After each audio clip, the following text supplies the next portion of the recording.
Si vous êtes face à un vrai pervers narcissique, j'ai une très mauvaise nouvelle. Vous ne divorcerez pas. Pas au sens où vous l'imaginez. Oubliez la discussion raisonnable.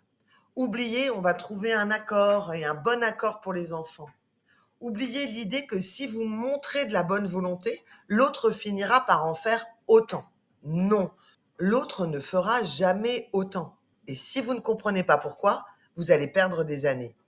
Avec une personnalité manipulatrice. Chaque procédure, c'est un terrain de jeu. Chaque audience est une mise en scène.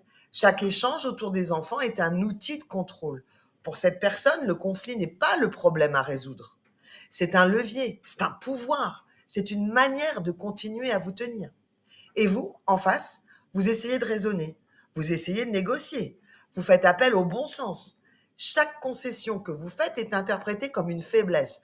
Chaque geste de bonne foi est retourné contre vous. Et chaque tentative de dialogue vous épuise un peu plus pendant que l'autre, en face, ne perd pas une seule nuit de sommeil. Ce que je vois depuis plus de 10 ans, c'est que les personnes qui vivent cette situation perdent 1 à 2 ans en moyenne parce qu'elles commencent par essayer de divorcer normalement et quand elles comprennent enfin que les règles ne sont pas les mêmes, elles sont déjà épuisées financièrement et psychologiquement. Maintenant, je vais vous dire quelque chose qui va vous surprendre.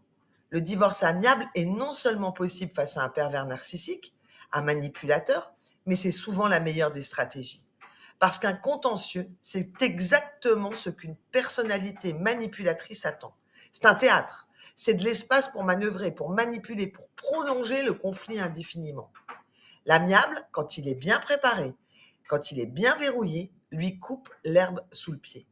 Il n'y a plus de scène, il n'y a plus de public, il n'y a qu'un accord qui est cadré et qui ne laisse aucune place à l'interprétation.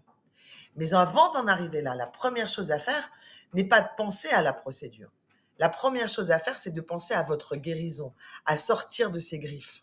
Reconstruire votre capacité à penser par vous-même, à retrouver votre lucidité. Parce que tant que vous êtes sous emprise, même partiellement, vous n'êtes pas en état de négocier quoi que ce soit, de construire votre vie d'après et de mettre la loi et votre énergie à ce service.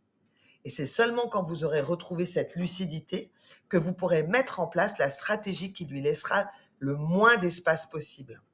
Rejoignez-nous le 15 mars 2026 pour une conférence inédite sur ce sujet, divorcer et se séparer d'un profil psychologique particulier. Inscrivez-vous, c'est gratuit et tous les liens sont en bio.